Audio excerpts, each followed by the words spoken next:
back. State Representative Tacky Chan of Quincy is joining us on April Fool's version of Tacky Talk. Hey, Well, Tacky. I'm not really here. April Fool's, everyone. This is a AI image you're looking at.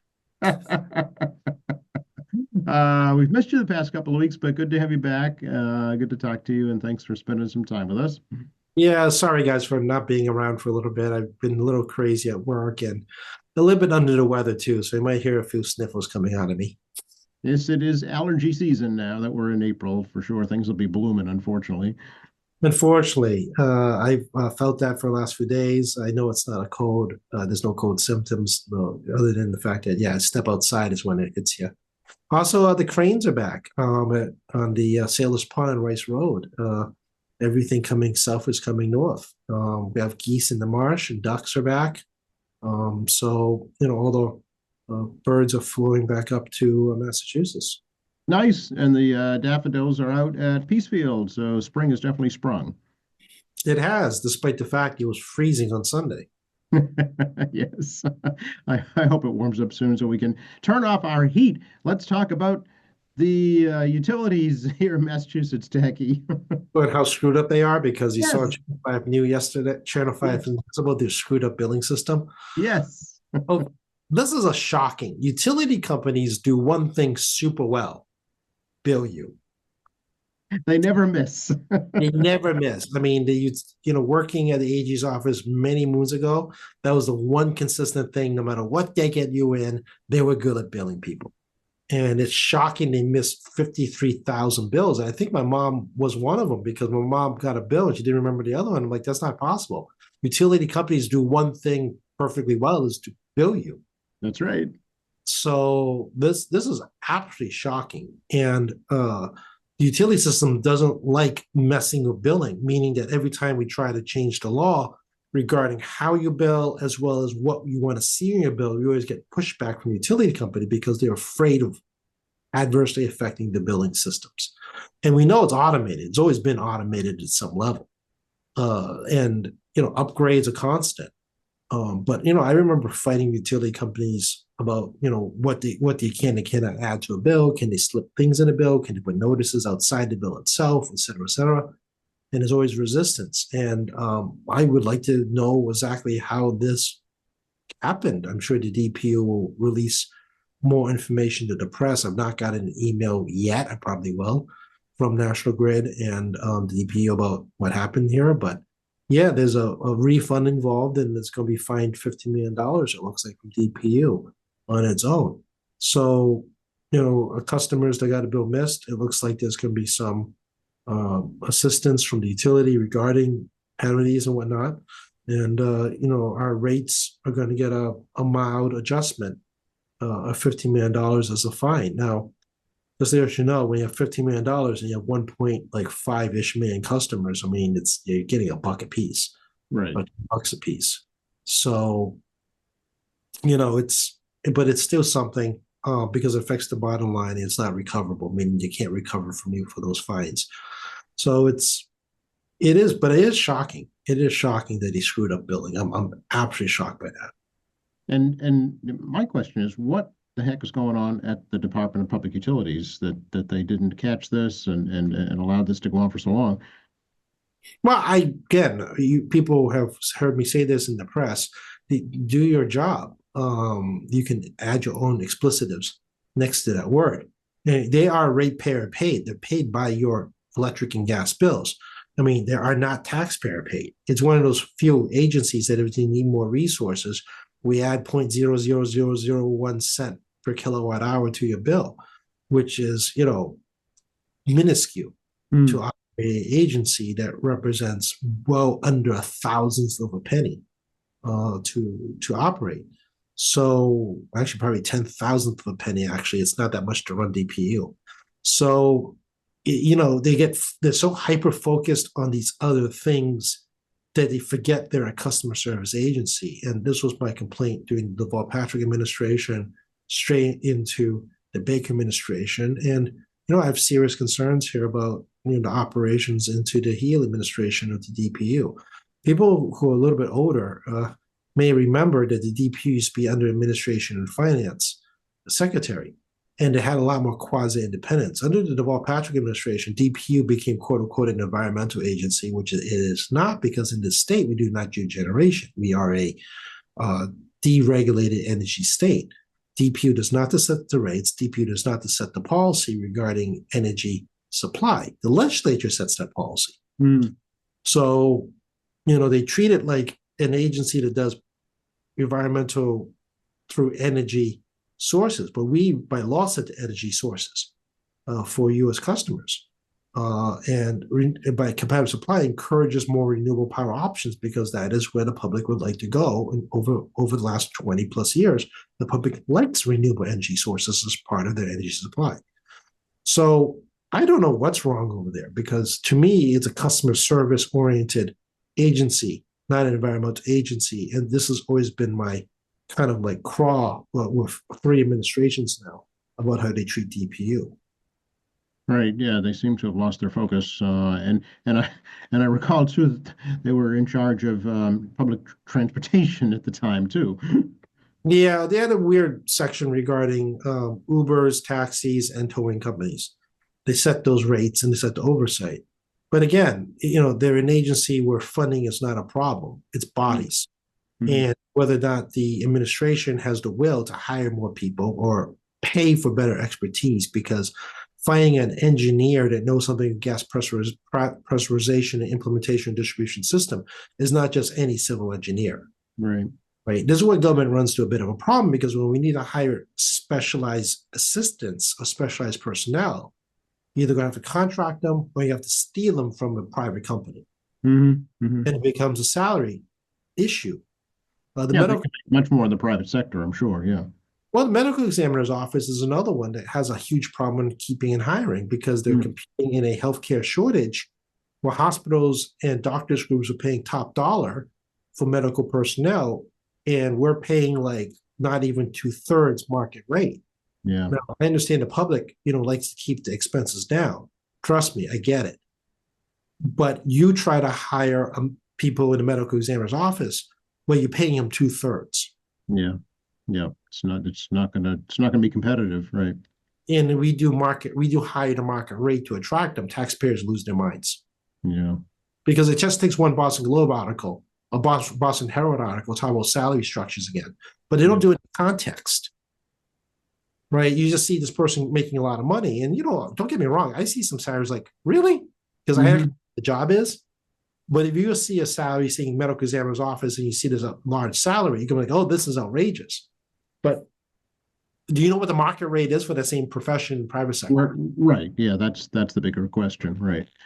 So when you all get upset about our salaries, rightfully so, make sure you look at the context of the salary and the job relative to the private sector amount to determine what's going on here, because there's only so much we can do. Same thing on unionized jobs. Some of the union jobs have salary caps.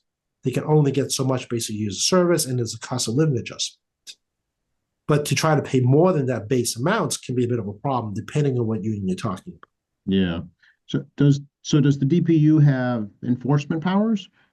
Yeah, they have the ability to fine, suspend, and in the worst case scenario, revoke a franchise. So in an extreme scenario, for example, they could revoke National Grid's franchise as the provider of utility. Problem is that you need a replacement utility before you can revoke a franchise. Yeah. Like they did with Columbia Gas, right? That's essentially what they did, a forced sale. Right. So essentially it's a franchise revocation, but based on a forced sale. Yeah. But they also did that Unitil back after the ice storm. They were for a new owner, and it became National Grid in the end. It wasn't a forced sale, but the fine issued in the ice storm exceeded their profits. Gotcha. So, okay. They bankrupt the company. So obviously we didn't bankrupt the company, because I worked on that case 20 plus years ago. Yeah. And obviously that was not practical. You can't bankrupt a utility, because then you literally just no one has power anymore. Just close the shop. So eventually the fines had to be distributed over a long period of time inside their profit structure, and then basically just reduce the profits over a long period of time. And then eventually they had to sell out, because there's no way this was sustainable. Gotcha. Okay. Oh, it's complicated. Yeah, again, it's simple, because you get a byline of 3 sentences doesn't always translate well when you get into the weeds. And I'm a victim of that too. Don't get me wrong. I mean, I'll see like a byline, they freak out about it. But then, I have to like take a deep breath and think about it for a second. And read about it and delve into it. Yeah, interesting. Yeah, there's no shortage of information. You don't like one source, read another one. I mean, I do read and watch multiple sources of information. And better for worse, this job has me always like filtering through the noise hmm hmm to try to get out, take out the adjectives and the adverbs. Yeah, and the politics of it too, right? Oh, there's a lot of color. Color is how you sell papers, unfortunately. You know that. That's right. That's why we have Tacky Talk. We cut through all that. We try to, or at least Absolutely. try to bring some people to, calm down and give it a second thought. Yeah, yeah. So it is actually pretty quiet right now on Beacon Hill, right? Yeah, I mean, committees are, I won't get into too deep into the technicals, but the committees are formed. They're trying to set up schedules. It's a bit of an unusual process because rules are still in conference committee, but unlike previous sessions where the committees move forward into temporary rules, there seems to be more of a sincere effort in terms of House and Senate leadership to actually create rules. And it'll be a shakeup. You may have seen the paper, both branches have really decided to change operational methods on the joint committees regarding chair responsibilities, which we're all kind of feeling around ourselves, trying to figure out what that really means. Well, it's the explicit explanation on the rules themselves that hasn't been approved yet. Yeah, Hmm. I know. You're playing a game with old rules, but new rules are coming, but you don't know what to do, and the game's already started. Yeah, yeah. So it sounds like it's in a holding pattern at the moment. Well, it's like let me see if I can use a baseball analogy, right? You start the game with one set of rules, and then by the third inning, you're told that there might be new rules coming, but don't stop playing. And then, by the seventh or eighth inning, you might have completely different rules before the game is over. Hmm. During the same game. Okay. We're in the same game. So this is kind of the problem as a chair. I'm trying to navigate mentally, with my Senate co-chair, like how we're navigating this. So, we got to be prepared to perhaps pivot quickly if the House and Senate leadership comes up with rules in the midst of the game, because Hmm. we're told not to stop, just go go go and get these things done. But you So might have to do some things over again if the rules change, right? that is the fear that I'm having. Yeah. Huh. So yeah, again, inside baseball, not your problem, public. This is a operational issue that I have to navigate with my co-chair, my staff, on keeping it efficient. While you can't anticipate change, predicting the future always gets you in trouble. Yeah. But get ready to have some flexibility in case things change. So what? Why? Why all this turmoil, Tacky?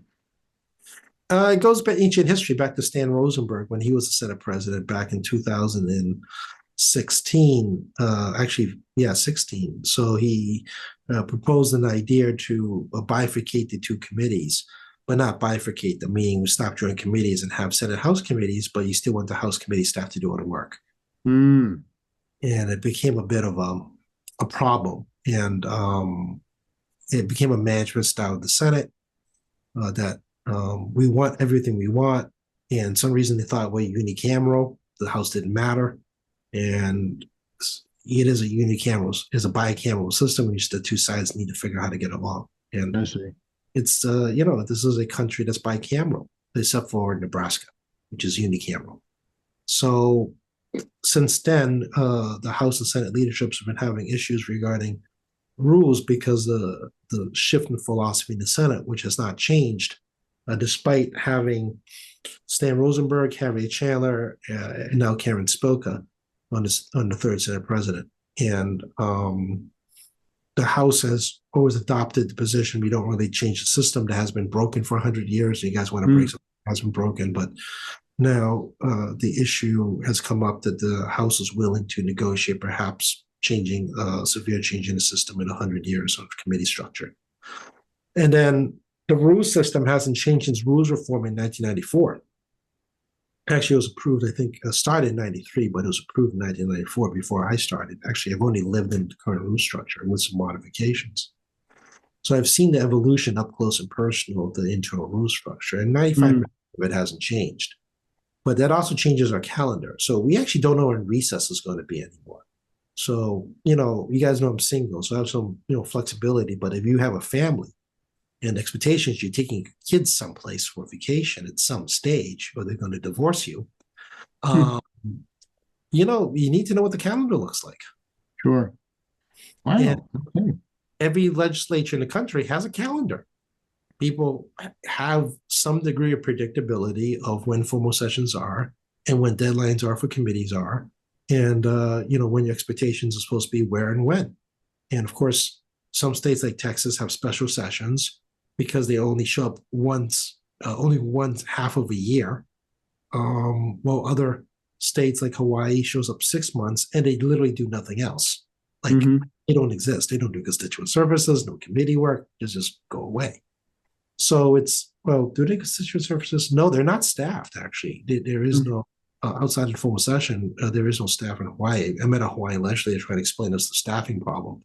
So they operate basically one solid year because they only meet 6 months a year, every year or 2 years. And then they have one full year, essentially, of 2 years where they have literally no staff. Wow. So sounds like the governor there has a lot of power. Enormous power. Yep, Yeah. enormous power. So generally, when you have a legislature that's at least available for informal sessions, we can always leverage against the governor somehow. But yeah, states that have very little sessions will end up having a lot more power put in the hands of the governor. Yeah. Interesting. It's interesting to get perspective on the way the things are happening. You would think here, though, Massachusetts with the Democratic majority, everybody kind of get along. Oh no, Democrat Party is very diversified here. It's very. I think people always make the mistake, and it's very popular political fodder that you have the supermajority party, so everything goes one way. It's easier when you're Republicans to say that because the numbers say that. Right. But everybody knows we're not clones. I like to keep reminding folks we're not a monolith, and you have a diversification of not just political views, political spectrum, but also constituent views. And Mm. I'm a coastal city. We're near Boston. We compete with resources from Boston in terms of state funding and whatnot. Hmm. But I mean, I don't know what it's like representing a valley. Like you're from Merrimack Valley. I have no clue what it's like representing Yeah. a Or community. the islands are completely different. Sure. Yeah. Yeah, so you have competing interests on a constituent level in geography regarding your needs, at the state level. It's not like Congress, where at this point I don't think they do any constituent work in terms of their fighting because they don't do earmarks in a conventional manner. We never hear about bills that specifically affect certain regions of the country anymore. It's these kind of macro issues that consume the news.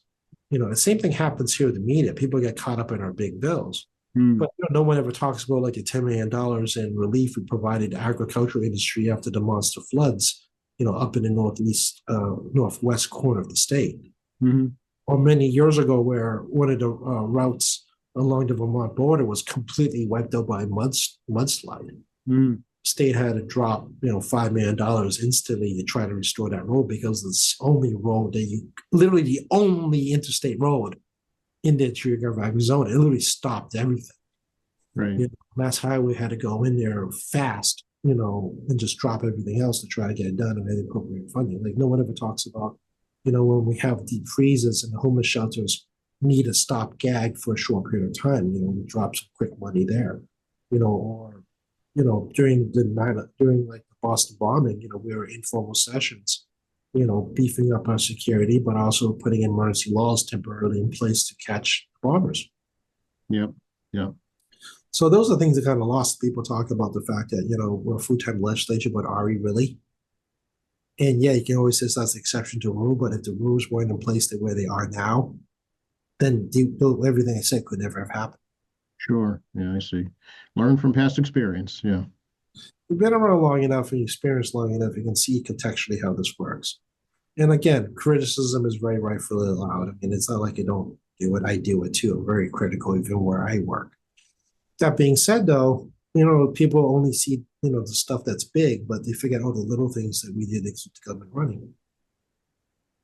Speaking of national politics, we haven't touched on that lately. Your guess is as good as mine.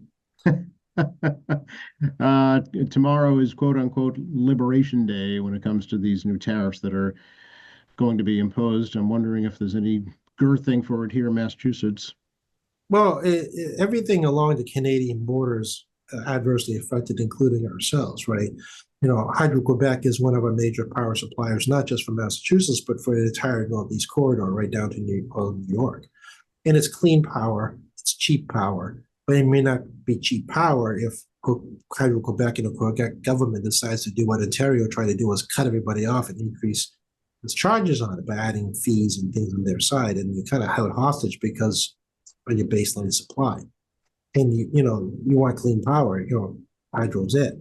Adversity, things like the lumber industry and others where they have cross transport, like Maine's very agriculturally tied to Canada.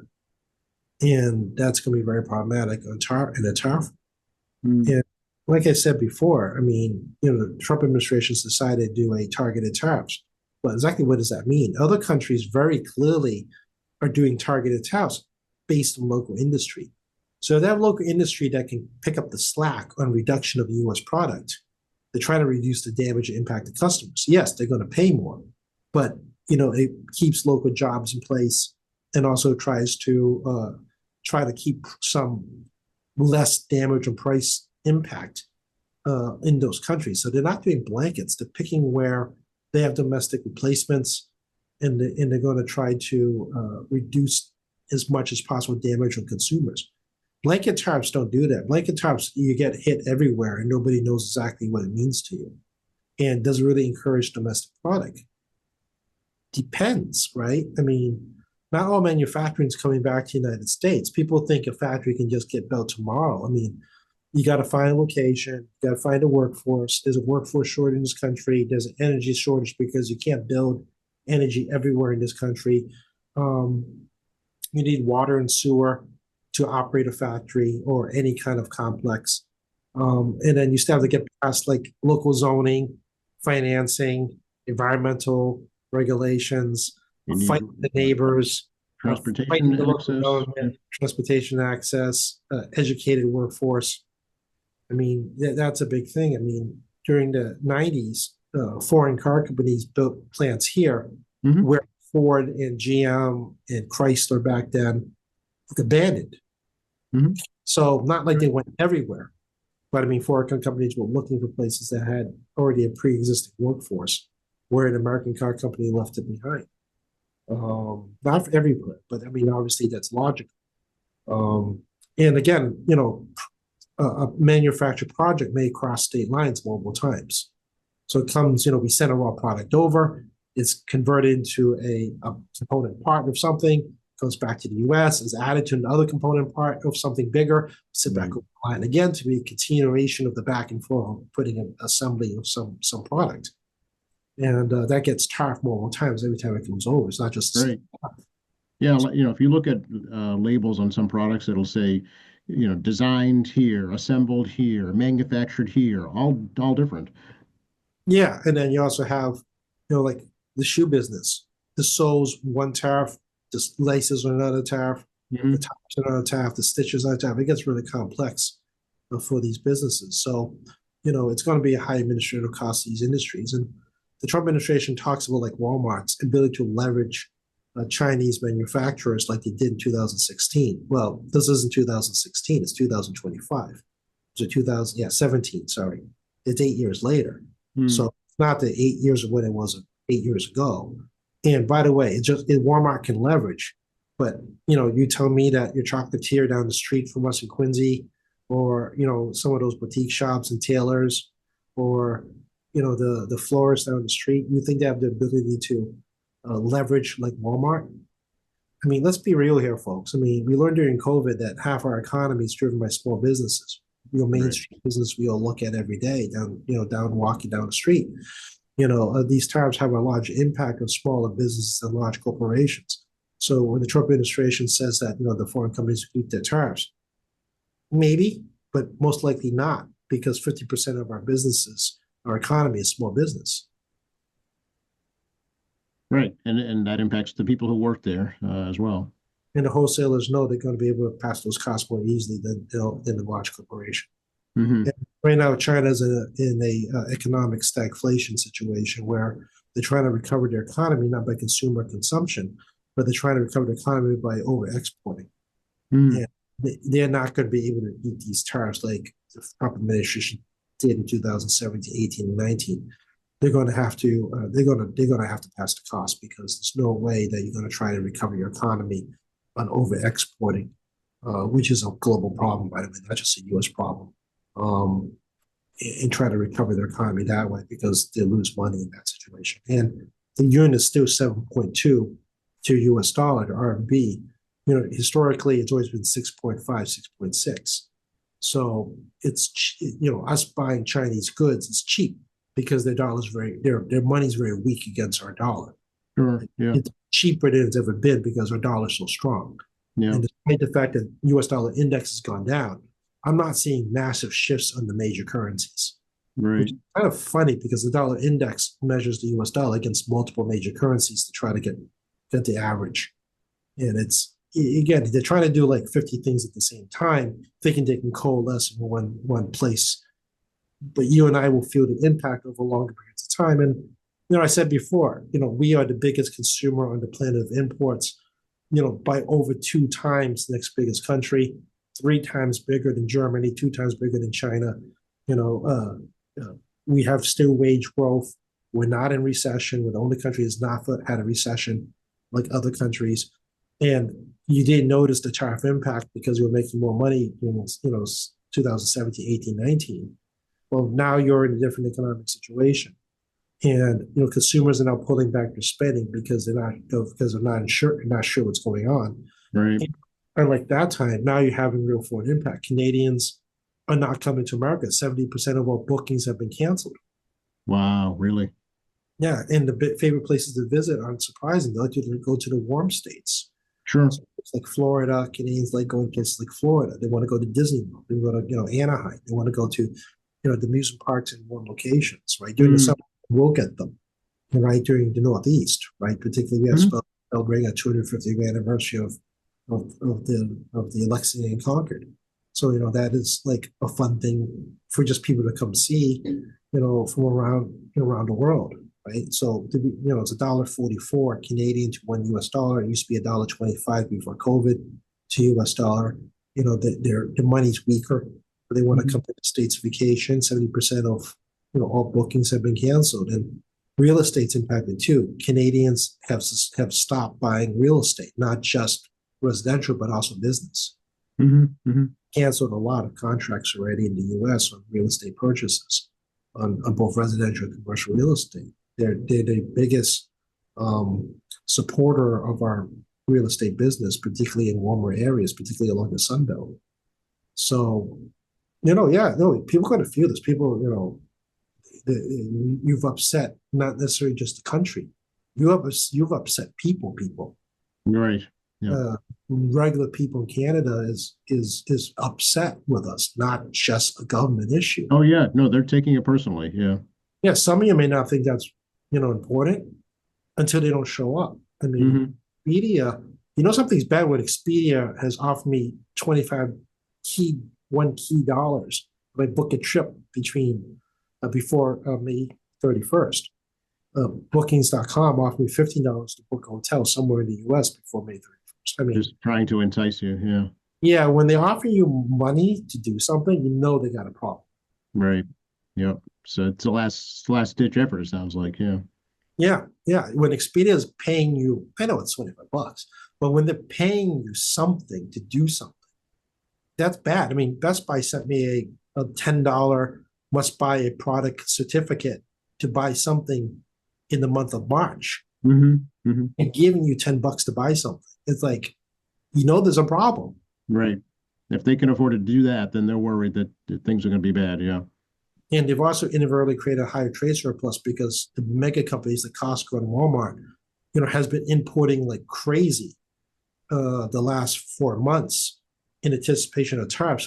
So the warehouses are fully stocked to try to forego as long as possible spikes in prices. But like I say constantly through this is that if you're a business and you need to pay customs up front to get your stuff out, you don't like paying parts. You have to pay customs now as a wholesaler.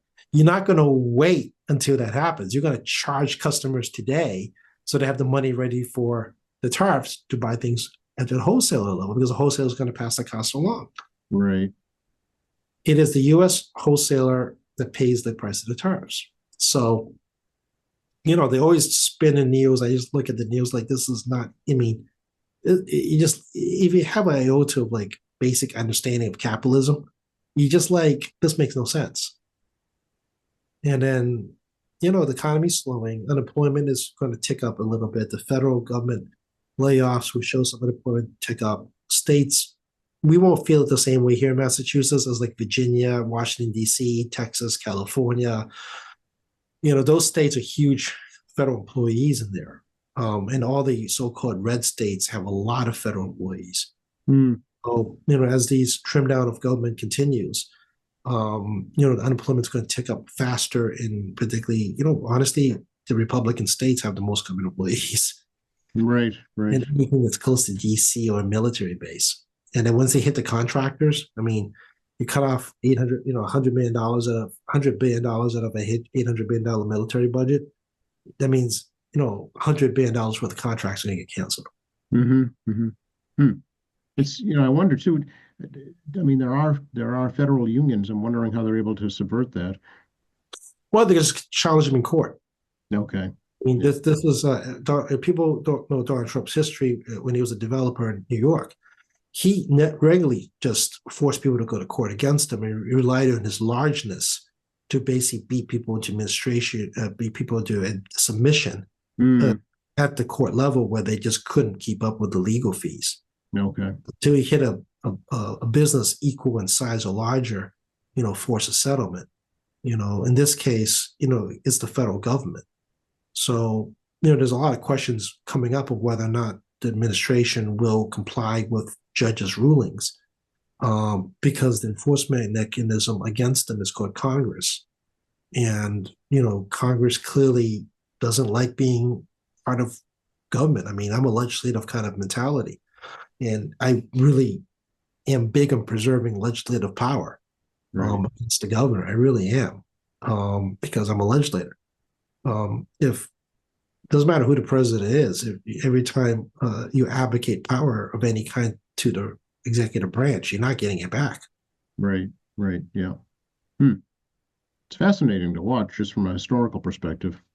It's not new. I mean, since the days of Washington, there's always a test between the three branch of government, the federal level, even at the state level, who has what authority, right? I mean, Marbury versus Madison put all the power of interpretation of laws in the court system, period. Right? The president has always tried to exert more power during times of war, and then the legislative branch, Congress, tries to repeal some of that during terms of peace. It doesn't matter what decade we're talking about, right? And sometimes those irrational declarations of war, like the War of 1812, probably should never have happened, to be frank with you. Congress got kind of uppity and we decided to declare war against the British, and I'm probably going to handle it diplomatically. That's always been a head scratcher war in my history book reading. I'm like, why did this happen again? I see. Interesting. Right. I mean, sometimes the congressional branch executive branch doesn't always sync up on things like that. The War 18 is the one that comes to mind. Well, the same questions were raised about the first Iraq War too. Oh yes, and also the Patriot Act, right? Yes, a train back of our civil rights pre 9/11, post 9/11, the change of immigration pre 9/11 and post 9/11. There's too many generation of folks now who grew up in post 9/11 didn't realize what the civil rights were pre 9/11. There was a lot more rights had, less surveillance, despite the Cold War, and you actually had a much more fairer, and people understood the immigration policy better. Than you do post 9/11. So again, that's 24 years ago. 91, I think, was the first. Yeah. Yeah. No, post 9/11. So. Which was 2001. Yeah. 2001. So yeah, 24 years ago. So I mean, you got fully 2 generations of kids that have no idea.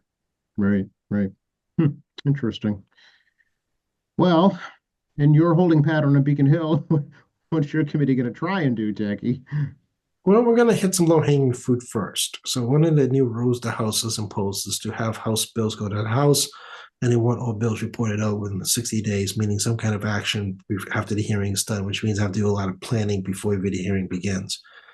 So working with my Senate counterpart, I'm going to knock out of the committee all the low-hanging technical bills I talk about ad nauseum on with you that are boring as anything, but they're just technical small bills about continuing education, term changes, things like that. So that's going to be the first round of bill releases, the unexciting stuff.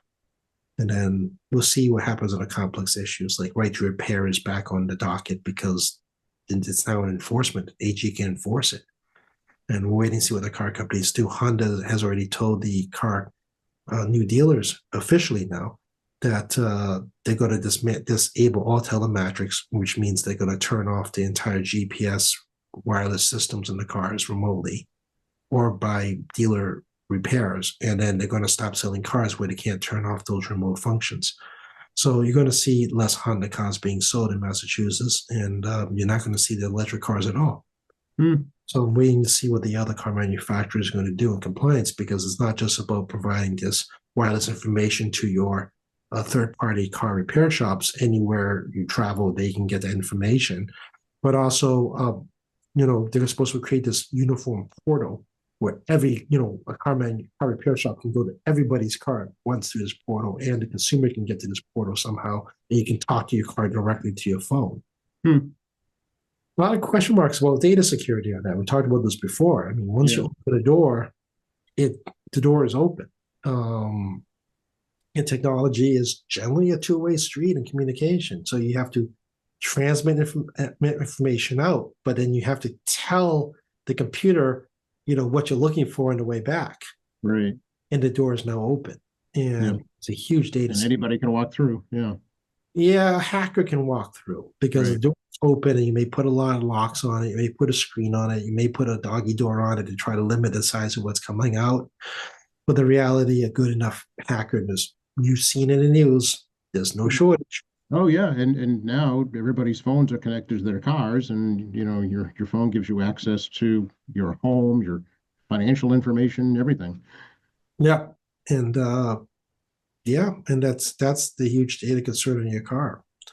So I'm not sure how this is going to play out still. So we'll see if Honda holds up their continuation of their belief that this is what they do. Subaru already turned off a lot of the telemetrics, like OnStar's not available in Subaru.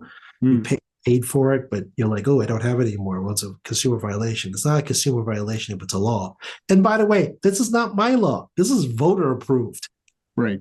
So you can't blame me for this one, folks. I didn't do it. The voters did this one. So I love it when I get blamed for stuff the voters did. But I mean, I don't know what we're going to do yet. I'm waiting for information from the various car companies to talk about this. Motorcycles, RVs, and heavy machinery is also affected. Like everyone from Caterpillar to John Deere to Harley Davidsons are also affected by this, and the big RVs as well. So a lot of huge question marks floating out there about this, and also how do you enforce? Do you just stop selling these cars? Do you find these companies? I mean, what happens? And then there's going to be a competitive disadvantage between different car manufacturers, because some may be able to turn certain systems off and some may not turn off others. Now, just remind folks, this is cars models 2022 and older. Okay.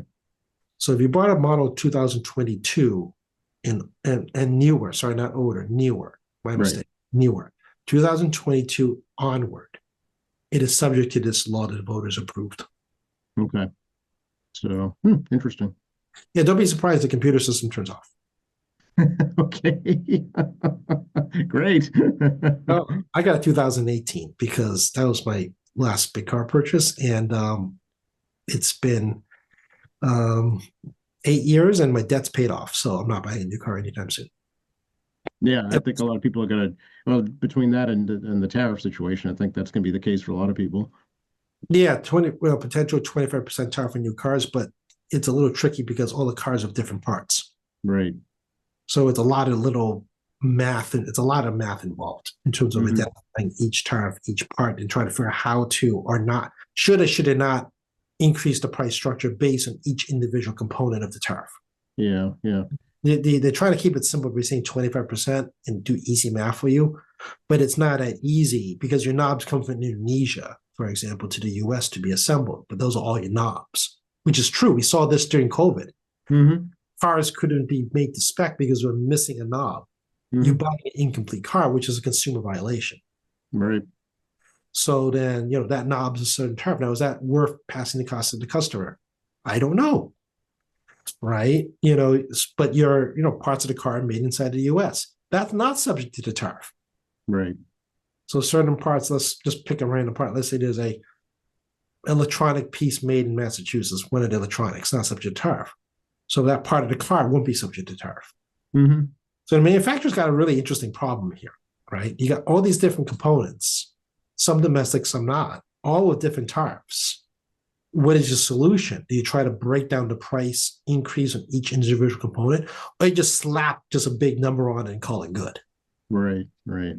Wow, that's a problem for the bean counters.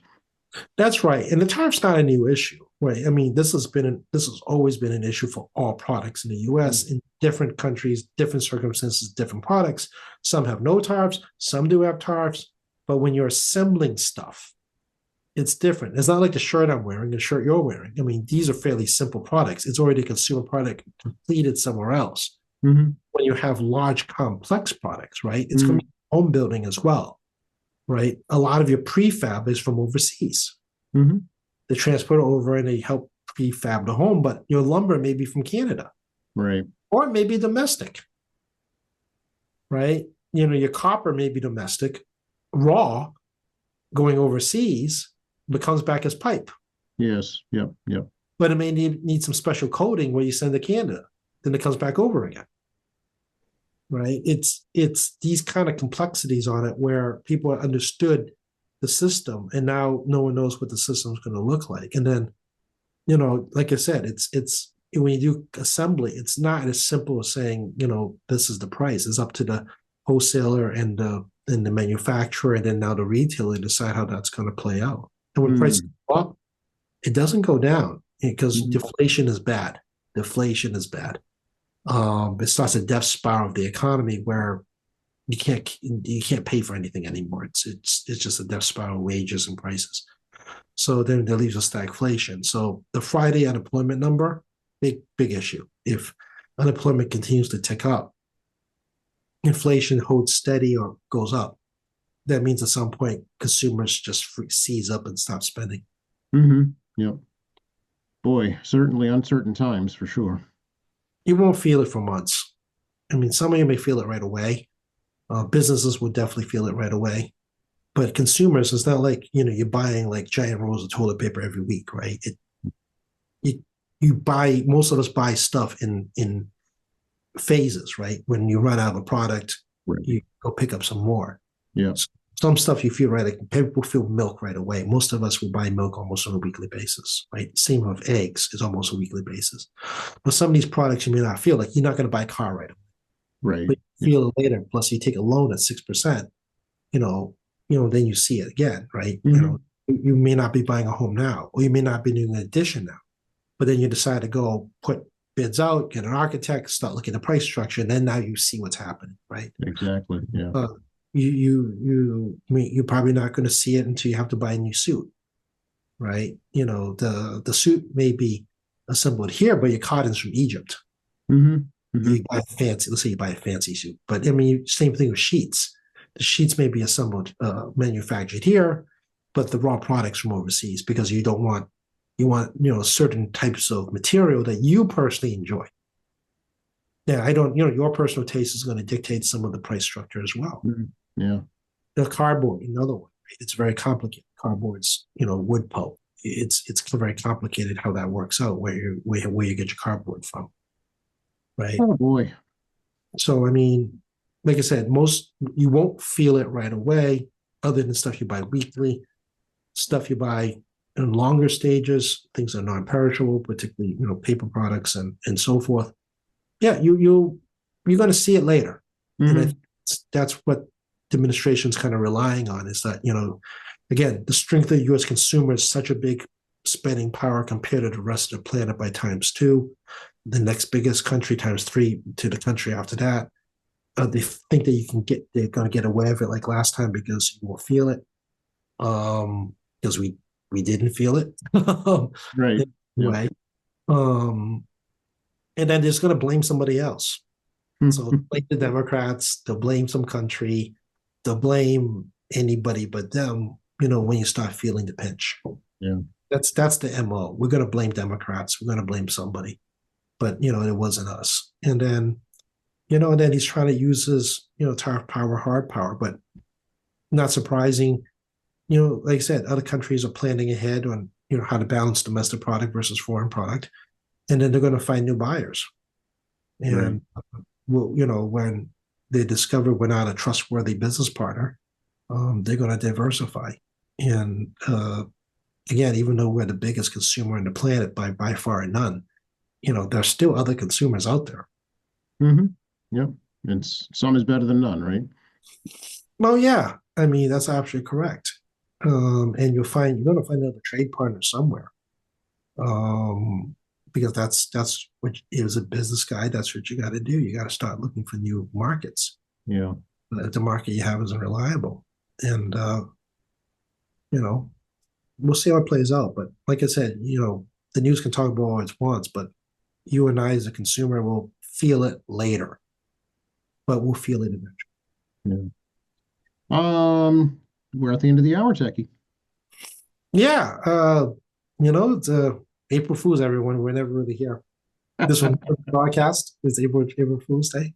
We're the State House is open. It is quiet. There are a lot of briefings going on. Happy to see people coming back to the State House. Advocates in particular. Come back and talk to us in person as opposed to getting a bunch of emails. And also, high school kids and scouts and other activities for young folks coming through the State House will hopefully pick up more and more. I'm always happy to see a very busy State House. So school vacation week is coming up. So yeah. School vacation's coming up. Yep, budget. That's when we start the budget week. You're going to probably see me half awake during that week. Okay.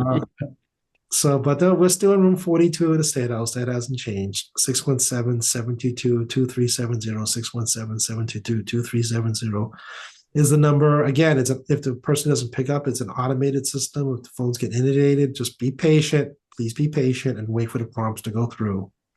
Tackey.chan@mahouse.gov, tackey.chan@mahouse.gov. My email is crazy right now.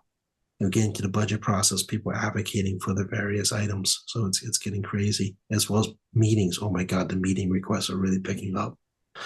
You have Tackey Chan, State Representative Tackey Chan Facebook. You can see my comings and goings, as well as Tackey Chan at X. You have tackeychan.org as our resource page and our contact page as well. And MAlegislature.gov. You don't actually need me to track a bill. Go to MAlegislature.gov, open an account for free, and you can do a lot of your own legislative research about me. And of course, we have Joe here at QATV. Hopefully, we can get the schedule back on the roll on a weekly, bi-weekly basis. But also, lastly, a couple of quick things. We remind people of tax days rolling around. The senior circuit breaker for senior citizens who are 65 and above and meet certain qualifications. You got to remember to take advantage of that. You turn 65 at the end of 2024. Even if it's just one spouse out of two of the home.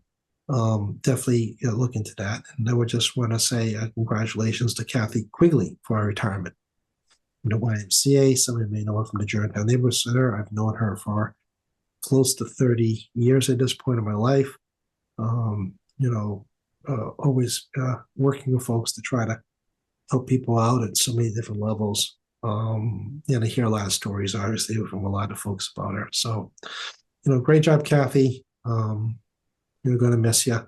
But I know you're not really going to be gone either. You're a constituent, and two, you know how to find me. Yeah, Kathy is a great, warm-hearted soul for sure. She helped a lot of people. Absolutely. So we're going to miss you, but I know we're going to find something else to do.